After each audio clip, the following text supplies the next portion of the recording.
Hello students, it's Anuradha ma'am here. Welcome to my YouTube channel Made Concept Easy. आज के video lecture में class 11th की accountancy के chapter bills of exchange की journal entries pass करना सिखाऊंगी। Last video lecture में मैंने आपको बिल्स ऑफ एक्सचेंज का कंसेप्ट क्लियर किया था कि मीनिंग क्या होता है बिल्स ऑफ एक्सचेंज का, इसके फीचर्स क्या होते हैं। इसके साथ साथ मैंने आपको एक्सप्लेन किया था कि ड्यू डेट हम कैसे कैलकुलेट करते हैं और 3 टर्म्स भी मैंने आपको बताई थी, bill at sight, bill after date and bill after site.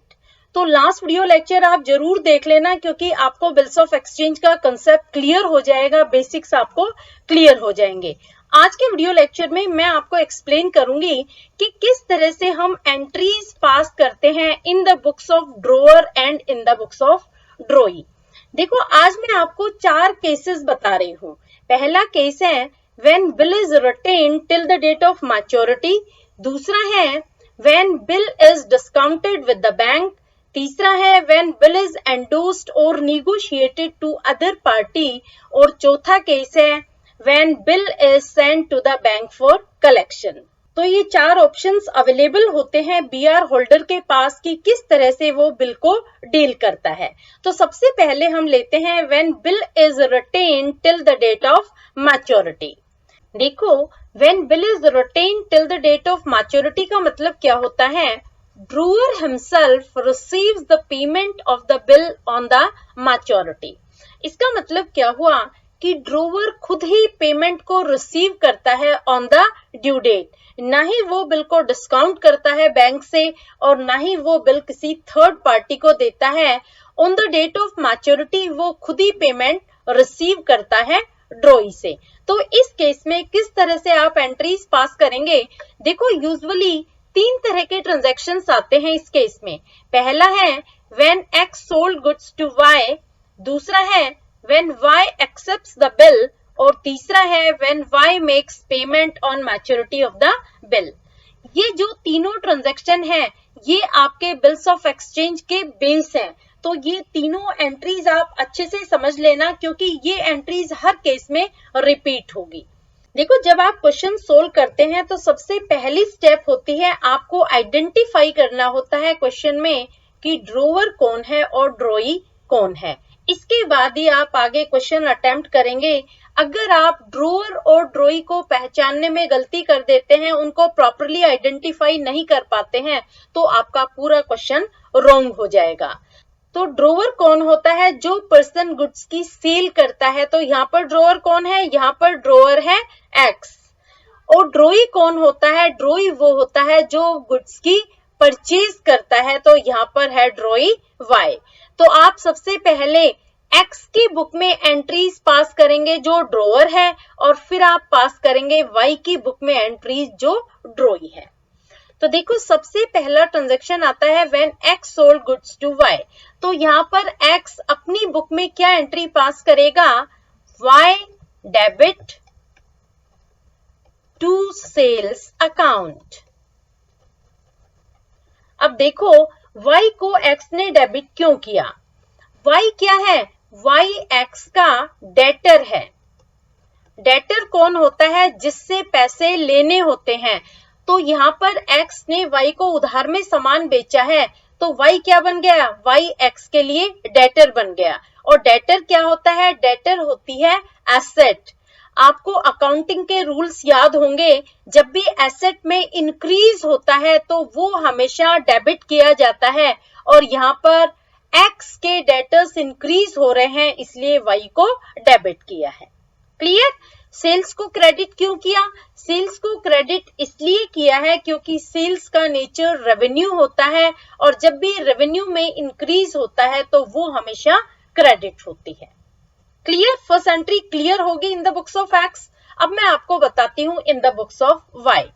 Y अपनी बुक में क्या एंट्री पास करेगा? वाई की बुक में होगी purchases account debit, purchases account debit to X. Y ने परचेज को डेबिट क्यों किया? देखो, परचेज का नेचर है एक्सपेंस, और जब भी एक्सपेंसेस में इंक्रीज होता है तो वो हमेशा डेबिट होती है। दूसरा, एक्स को क्रेडिट क्यों किया? एक्स को क्रेडिट वाई ने इसलिए किया है कि y के क्रेडिटर्स इंक्रीज हो गए। x कौन है? x y के लिए क्रेडिटर है, उसे x को पैसे देने हैं, वो उसकी लायबिलिटी है। तो जब भी लायबिलिटी में इंक्रीज होता है तो वो हमेशा क्रेडिट होती है। क्लियर? आपको कोई भी एंट्री रटने की रिक्वायरमेंट नहीं है। अगर आपको रीजन पता लग जाता है डेबिट और क्रेडिट करने का, किसी भी अकाउंट को डेबिट और क्रेडिट करने का, तो आपका पूरा क्वेश्चन राइट होगा, किसी तरह की कोई मिस्टेक नहीं होगी।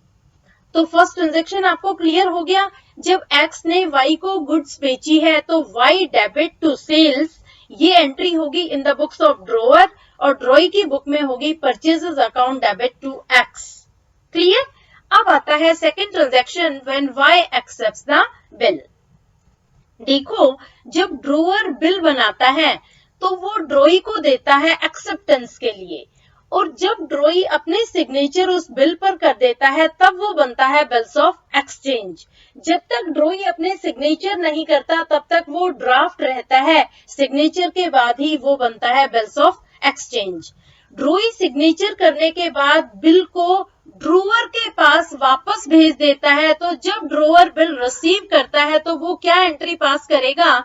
बिल्स रिसीवेबल अकाउंट डेबिट, मैं शॉर्ट में BR लिख रही हूं, आपको पूरा लिखना है, bills receivable account debit to Y। अब देखो, X के लिए Y खत्म हो जाता है और नई एसेट डेवलप हो जाती है बिल्स रिसीवेबल।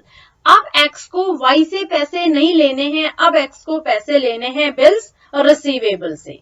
देखो, आप अगर फर्स्ट एंट्री को देखते हैं तो फर्स्ट एंट्री में Y डेटर्स जनरेट हुए थे X के लिए, और सेकेंड एंट्री में हमने Y को क्रेडिट कर दिया, तो यहाँ पर Y डेबिट है, यहाँ पर Y क्रेडिट है।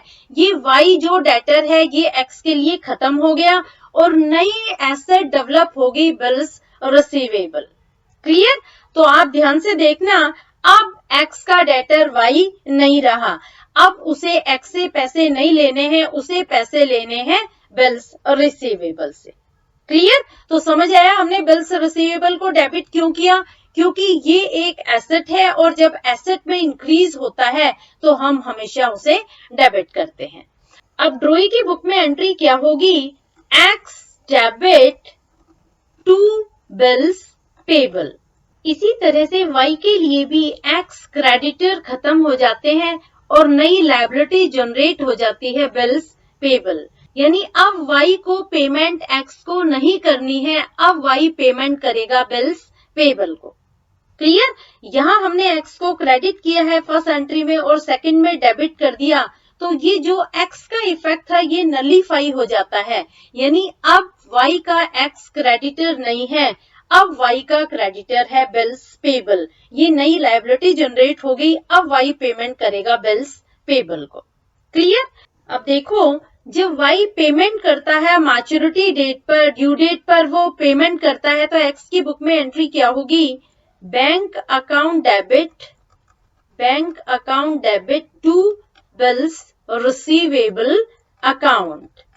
अब देखो, जब X को पेमेंट मिल जाती है ड्यू डेट पर तो वो BR को कैंसिल कर देता है, BR को क्रेडिट कर देता है, क्योंकि BR के अगेंस्ट उसे पेमेंट रिसीव हो गई है।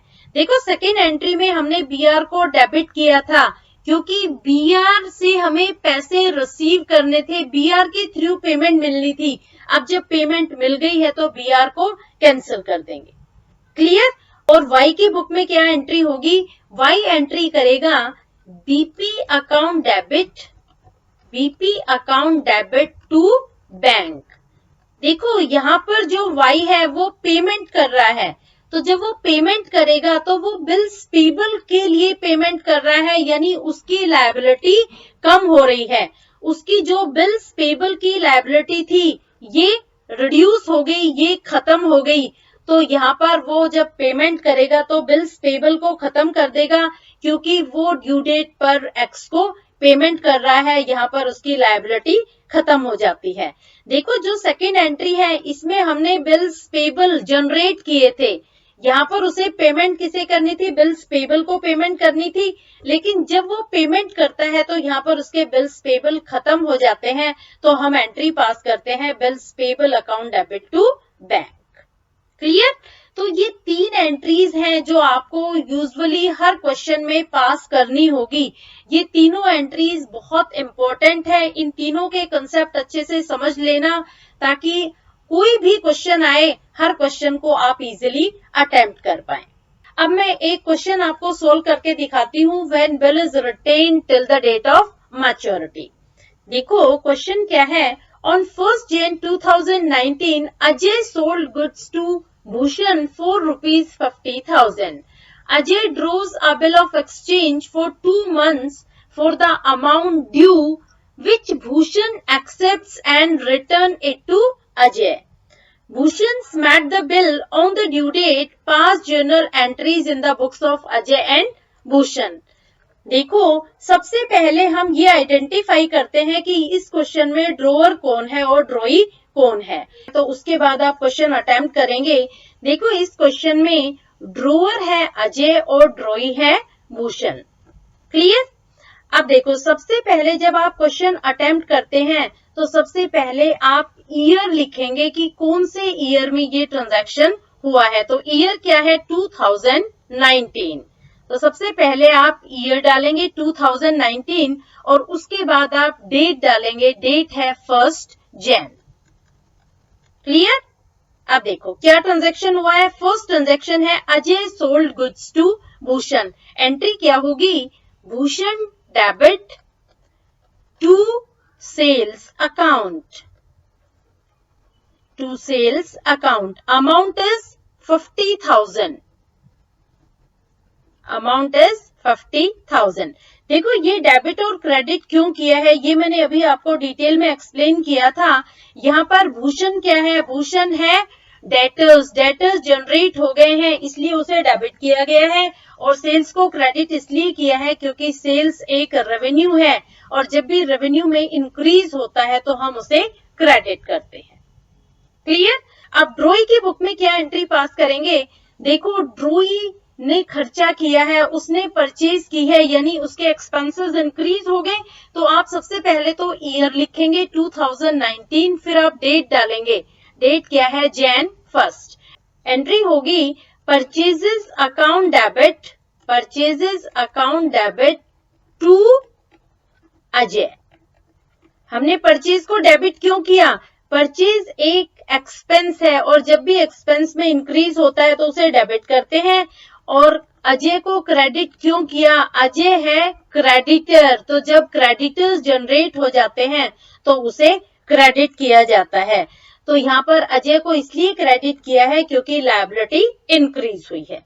आप नरेशन अपने आप लिख लेना। यहाँ पर नरेशन आएगी being goods sold on credit, यहाँ पर नरेशन आएगी being goods purchased on credit. Clear? First transaction समझ में आ गया। अब मैं आपको सेकेंड एंट्री पास करवाती हूँ। सेकेंड एंट्री होगी जब भूषण बिल को एक्सेप्ट करता है। देखो Ajay draws a bill of exchange for 2 months। तो आपको ड्यू डेट जरूर निकालनी आनी चाहिए क्योंकि यहाँ 2 महीने का बिल है। आपको ड्यू डेट मैंने बताई थी लास्ट वीडियो लेक्चर में जब मैंने एक्सप्लेन किया था कि किस तरह से कैलकुलेट करते हैं। लेकिन यहाँ पर जब वो बिल को एक्सेप्ट कर रहा है तो यहाँ पर 1st Jan ही आएगी क्योंकि सेम डे ही उसने बिल को एक्सेप्ट किया है। तो यहाँ पर डेट आपको डालनी है Jan 1st। Jan 1st। 1st Jan को वो BR एक्सेप्ट कर रहा है तो इसकी एंट्री होगी bills receivable account debit to Bhushan. Amount is 50,000। Amount is 50,000। यहाँ पर अजय ने BR एक्सेप्ट किया है तो वो एंट्री पास करेगा bills receivable account debit to Bhushan. अब उसका डेटर जो भूषण है वो खत्म हो जाता है, नई एसेट डेवलप हो जाती है। नई एसेट है बिल्स रिसीवेबल, तो वो BR को डेबिट कर रहा है 50,000 और यहाँ पर वो भूषण को क्रेडिट कर देगा। जब आप ड्रॉई की बुक में एंट्री पास करेंगे तब आप सबसे पहले डेट डालेंगे Jan 1st। क्या एंट्री होगी? यहाँ एंट्री होगी Ajay debit to bills payable account. यहाँ पर जो ड्रॉई है भूषण उसके लिए अब क्रेडिटर अजय खत्म हो जाता है और नई लायबिलिटी डेवलप हो जाती है bills payable. Amount is 50,000। Due date क्या होगी? ड्यू डेट होगी 4 मार्च। एंट्री क्या होगी? जब अजय पैसे रिसीव कर रहा है, उसे पेमेंट मिल रही है, तो वो क्या एंट्री पास करेगा? वो एंट्री पास करेगा bank account debit to bills receivable account. अब उसको बीआर के अगेंस्ट अमाउंट रिसीव हो रही है, तो वो बैंक को डेबिट करेगा और बीआर को क्रेडिट करेगा। Amount is 50,000। क्लियर? और यहां पर सेम डेट आएगी 4 मार्च। एंट्री क्या होगी? एंट्री होगी bills payable account debit to bank account. अब देखो, वो पेमेंट कर रहा है ऑन द ड्यू डेट, तो वो बैंक को क्रेडिट करेगा, क्योंकि उसके पास से पैसा जा रहा है, तो वो बैंक को क्रेडिट कर देगा। क्लियर? हर एंट्री के बाद एक लाइन जरूर खींच देना आप। इससे क्या है, अच्छे से समझ में आ जाता है कि ये एंट्री यहाँ खत्म हो गई है। और नरेशन जरूर लिखनी है, हर एंट्री के बाद आपको नरेशन लिखनी भी रिक्वायर्ड है। क्लियर? अब मैं आपको सेकंड केस बताती हूँ, when bill is discounted with the bank. Discounting का मतलब क्या होता है? Discounting means encashing the bill before the date of its maturity from the bank। देखो, कई बार क्या होता है कि जो ड्रॉवर होता है वो ड्यू डेट से पहले ही बैंक से पैसे ले लेता है, बीआर को बैंक के पास डिपॉजिट करके। वो बैंक से क्या कहता है कि मुझे पैसे की रिक्वायरमेंट है, आप मुझे पैसे दे दो और इस बीआर को आप अपने पास रख लो। जो मैच्योरिटी डेट है बिल की, उस दिन आप ड्रॉई से पैसे ले लेना। तो यहाँ पर बैंक क्या करता है? Bank deducts a certain amount of discount from the bill which is known as discounting charges and pays the balance to the person discounting the bill। देखो, यहाँ पर क्या होता है कि जो बैंक है वो उसे पेमेंट तो दे देता है ऑन द सेम डेट। जिस दिन उसको पैसे की रिक्वायरमेंट होती है वो उसे पेमेंट तो कर देगा, लेकिन वो उससे कुछ अमाउंट डिडक्ट करता है। वो सर्टेन अमाउंट डिडक्ट करता है face value of the bill में से। उसे हम कहते हैं डिस्काउंटिंग चार्जेस। यानी जो अमाउंट, जो पैसे बैंक चार्ज कर रहा है उसे हम डिस्काउंटिंग चार्जेस बोलते हैं। और उन चार्जेस को डिडक्ट करने के बाद जो भी बैलेंस बचता है वो उस पर्सन को दे देता है जो बिल को डिस्काउंट करवा रहा है। क्लियर? तो ये जो डिस्काउंटिंग चार्जेस होते हैं ये डिपेंड करते हैं to the rate of interest and period of maturity. देखो, इसे मैं एक्सप्लेन कर रही हूँ एक एग्जांपल से। अ bill of ₹10,000 payable after 3 months is discounted after 1 month at the rate of 12% per annum. इसका मतलब क्या हुआ कि 10,000 रुपए का एक बिल है जो 3 महीने के बाद मैच्योर होगा। यानी ड्रॉवर को पैसे कब मिलेंगे? 3 महीने के बाद। लेकिन ड्रॉवर क्या करता है? बैंक के पास जाके कहता है कि मुझे पैसों की रिक्वायरमेंट है। वो 1 महीने के बाद बैंक के पास चला जाता है और वो पैसे की डिमांड करता है बैंक से। तो बैंक क्या कहता है कि ठीक है, हम आपको पैसे दे देते हैं, लेकिन आपको 12% पर एनम के हिसाब से डिस्काउंटिंग चार्जेस पे करने होंगे। तो यहाँ पर हम किस तरह से कैलकुलेट करेंगे कि बैंक कितना पैसा डिडक्ट करेगा 10,000 में से। देखो, सबसे पहले आप लिखेंगे 10,000, फिर आप जो यहाँ पर परसेंटेज दी है, यहाँ पर जो रेट ऑफ इंटरेस्ट है वो लिखेंगे 12% है, तो 12/100। और यहाँ पर देखो, आपको ये देखना है कि कितने महीने बाद बैंक को पेमेंट मिल जाएगी बीआर के अगेंस्ट। तो यहाँ पर बैंक को पेमेंट मिलेगी 2 महीने के बाद, क्योंकि 1 महीने के बाद तो वो ड्रॉवर खुद ही जा रहा है बैंक के पास पेमेंट रिसीव करने के लिए। तो बिल की मैच्योरिटी डेट में अभी 2 महीने बचे हैं, तो यहाँ पर 2 महीने का इंटरेस्ट वो चार्ज करेगा। क्लियर? तो देखो, 12 से 12 कट गए, यहाँ पर 2 0 से 2 0 कट जाती है, तो यहाँ पर आगे 200 रुपए जो बैंक के डिस्काउंटिंग चार्जेस होंगे। यानी जो बैंक चार्ज करेगा ड्रॉवर से वो चार्ज करेगा 200 रुपए। तो बैंक ड्रॉवर को कितने पैसे देगा? वो 10,000 में से 200 रुपए कम देगा, यानी वो उसे पैसे देगा 9,800 रुपए। क्लियर? तो इसमें हम किस तरह से एंट्रीज पास करते हैं ये मैं आपको बता रही हूँ। इस केस को डिटेल में एक्सप्लेन करने के लिए मैंने एग्जांपल लिया है। Vishal sold goods for ₹70,000 to Manju on Jan 5, 2019 and drew upon her a bill of exchange payable after 2 months. Manju accepted Vishal's draft and handed over the same to Vishal after acceptance. Vishal immediately discounted the bill with his bank at the rate of 12% per annum. On the due date, Manju met her acceptance, journalized the above transactions in the books of Vishal and Manju. तो देखो सबसे पहले आपको identify करना है ड्रोअर कौन है और ड्रॉई कौन है। तो यहाँ पर ड्रोअर कौन है? विशाल है ड्रोअर और मंजू है ड्रॉई। तो फर्स्ट ट्रांजेक्शन क्या होगा? फर्स्ट ट्रांजेक्शन है Vishal sold goods for ₹70,000 to Manju on Jan 5, 2019। तो इसको जब हम जर्नलाइज करेंगे तो सबसे पहले हम ईयर लिखेंगे 2019, इसके बाद हम डेट डालेंगे Jan 5। एंट्री सेम होगी। जब कोई गुड्स बेची जाती है तो हमेशा जो परचेजर होता है उसे डेबिट किया जाता है। तो यहाँ पर परचेजर कौन है? मंजू। मंजू को डेबिट करेंगे और यहाँ पर हम सेल्स को क्रेडिट करेंगे विद ₹70,000। ठीक है। यहाँ पर मंजू की बुक में क्या एंट्री होगी? मंजू की बुक में एंट्री होगी, सबसे पहले आप सेम ईयर लिखेंगे और सेम डेट लिखेंगे Jan 5। एंट्री होगी purchases account debit to Vishal, amount is 70,000। यहां आएगी being goods sold on credit, यहां आएगा being goods purchased on credit. अब देखो जो मंजू है वो क्या करती है कि बिल्स रिसीवेबल पर सिग्नेचर करके विशाल को दे देती है, यानी विशाल ने जो ड्राफ्ट बनाया था वो मंजू एक्सेप्ट करती है और उसको हैंड ओवर करती है to Vishal after acceptance.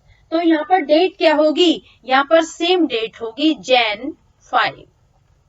Jan 5 को BR एक्सेप्ट किया है तो एंट्री होगी BR अकाउंट डेबिट टू, किसने दिया है BR? BR दिया है यहाँ पर मंजू ने, तो हमने मंजू को क्रेडिट कर दिया, अमाउंट इज 70,000।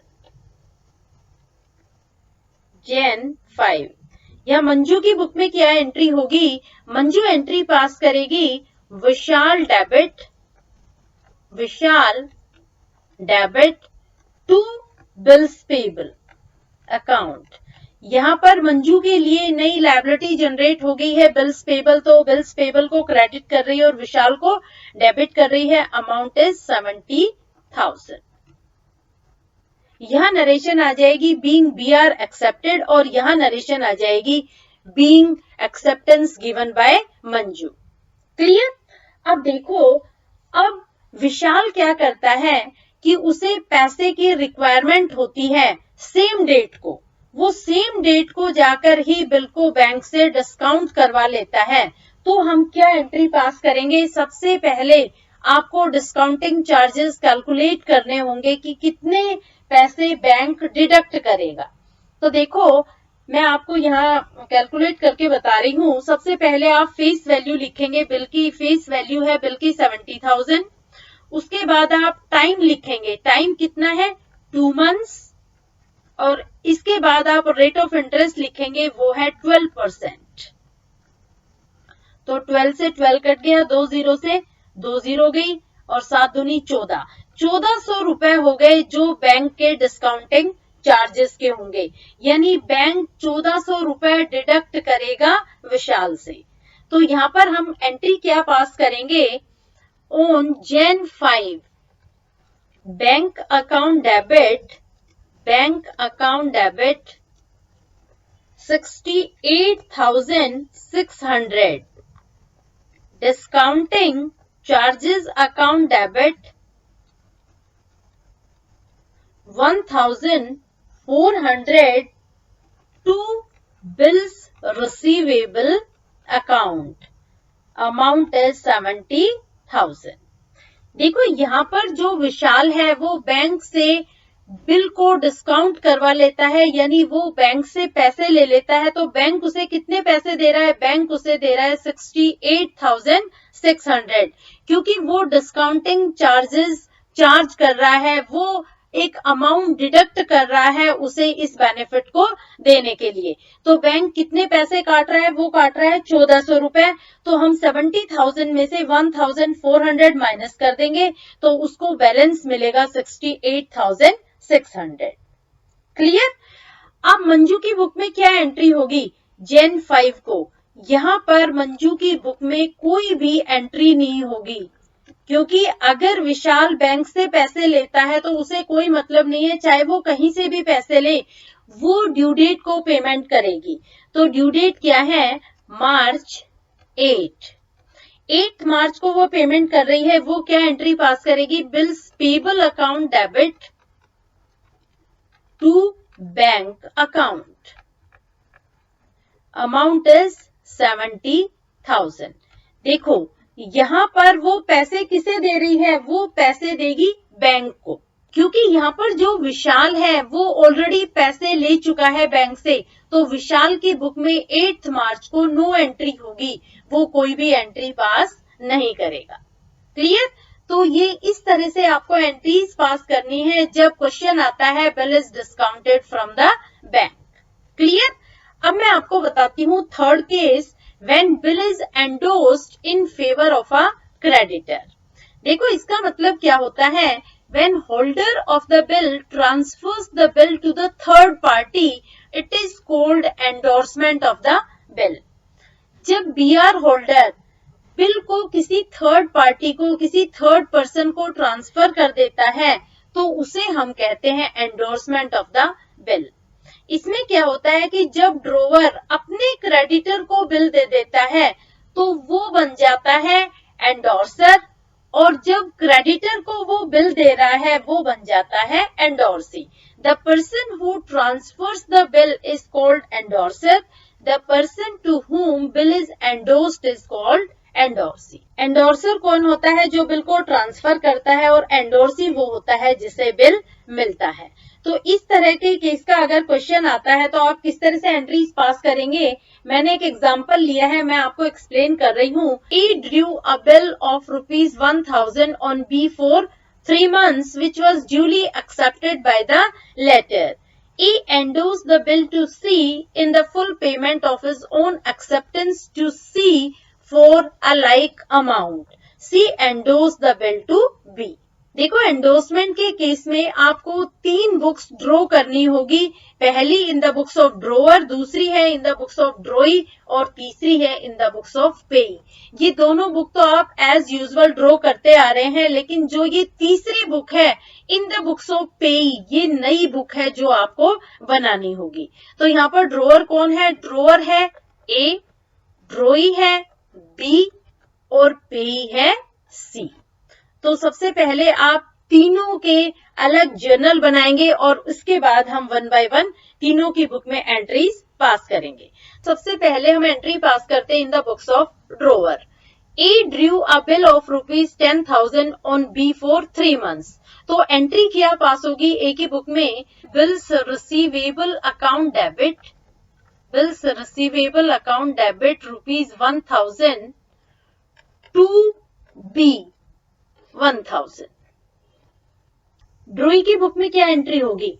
ड्रोई एक्सेप्टेंस दे रहा है बिल का, तो वो एंट्री पास करेगा A to bills payable, amount will be 1,000।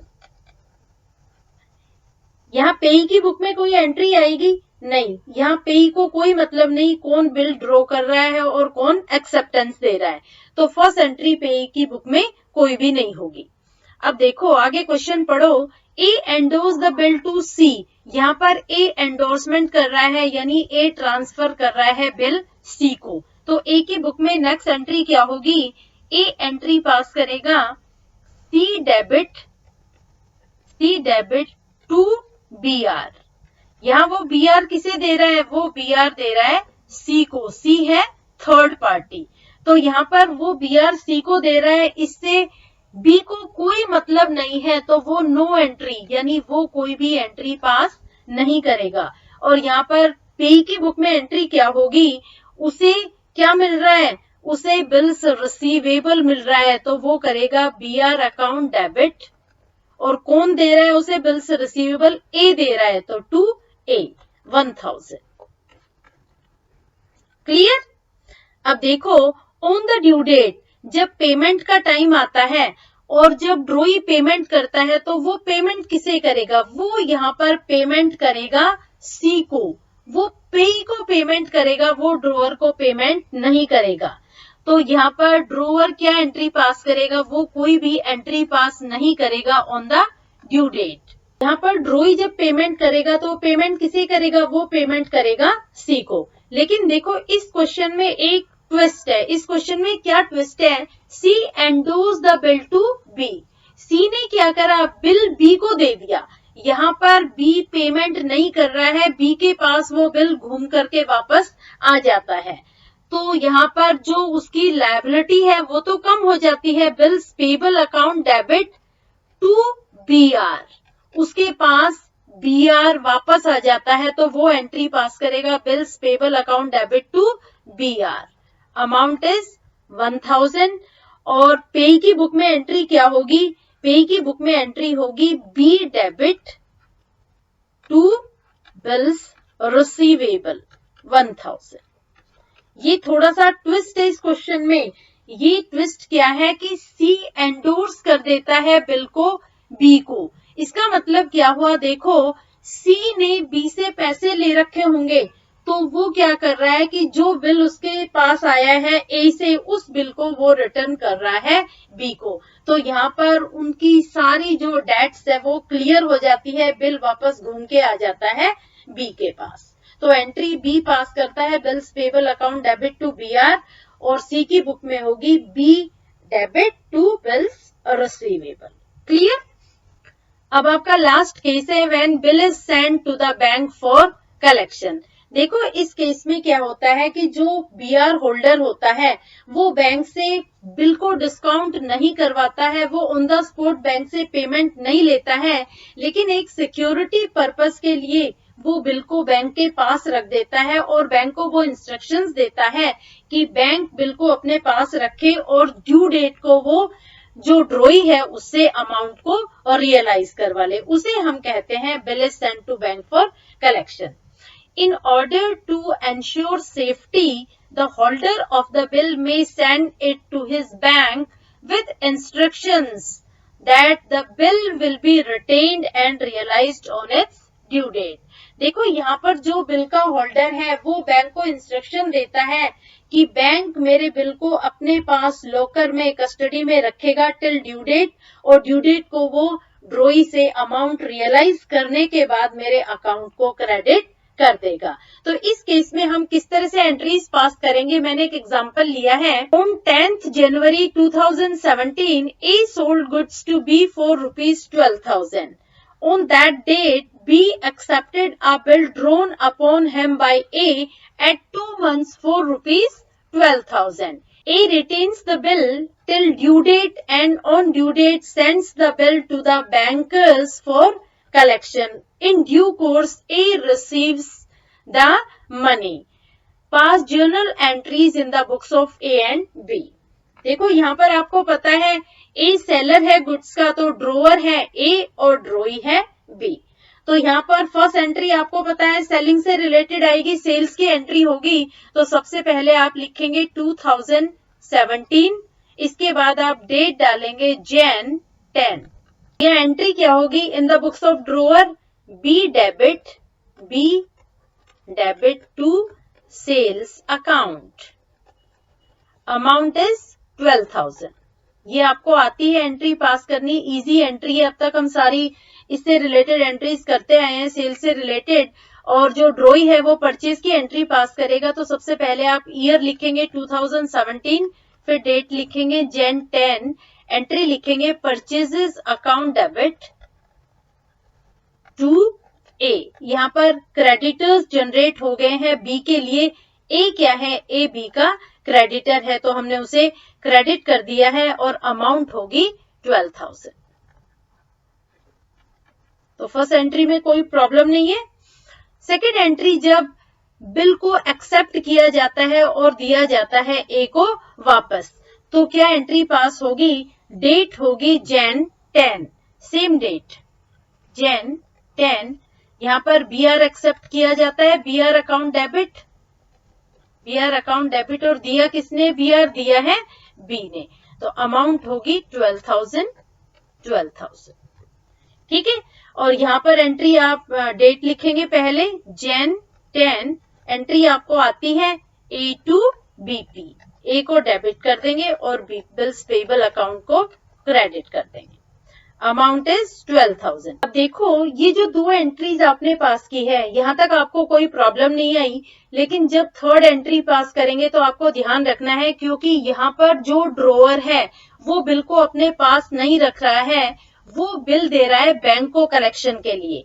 तो यहाँ पर आप ड्यू डेट को क्या एंट्री पास करेंगे? सबसे पहले ड्यू डेट कैलकुलेट करेंगे। बिल कब ड्रॉ हुआ था? बिल ड्रॉ हुआ था 10th Jan को, और बिल था 2 महीने के लिए, तो ड्यू डेट क्या होगी? इसकी ड्यू डेट होगी March 13। एंट्री क्या होगी? Bill sent for collection account debit to bills receivable account, amount is 12,000। ये नया अकाउंट ओपन किया जा रहा है, bill sent for collection account, और यहाँ पर BR दे दिया तो BR को क्रेडिट कर दिया, लेकिन ड्रोई की बुक में कोई भी एंट्री नहीं होगी, क्योंकि ड्रोई को कोई मतलब नहीं है कि ड्रोअर क्या कर रहा है, उसको पेमेंट देनी है ड्यू डेट को, जिसके पास बिल होगा पेमेंट वो उसी को देगा। तो यहाँ पर बिल किसके पास है? बिल है बैंक के पास, तो ड्रोई पेमेंट देगा बैंक को। तो यहाँ पर एंट्री क्या होगी? सेम डेट लिखेंगे जब पेमेंट रिसीव होगी। यहाँ बैंक पेमेंट रिसीव करेगा, bank account debit to bill sent for collection account, amount is 12,000। Clear? यहाँ ड्रोई पेमेंट कर रहा है ड्यू डेट पर, तो वो क्या एंट्री पास करेगा? वो सेम एंट्री पास करेगा March 13 को वो एंट्री पास करेगा, bills payable account debit to bank account. Clear? यहाँ पर वो पेमेंट देगा बैंक को, क्योंकि बिल है बैंक के पास, अमाउंट इज 12,000। क्लियर? तो ये क्वेश्चन था when bill is sent to bank for collection. Hopefully आपको चारों केसेस समझ में आ गए होंगे। Please like my video lecture, share it with your friends and subscribe it. देखो, नोट्स के लिए आप ज्वाइन कर लेना मेरे टेलीग्राम ग्रुप को, ये लिंक है मेरे टेलीग्राम ग्रुप का। Please share with your friends. Thank you so much.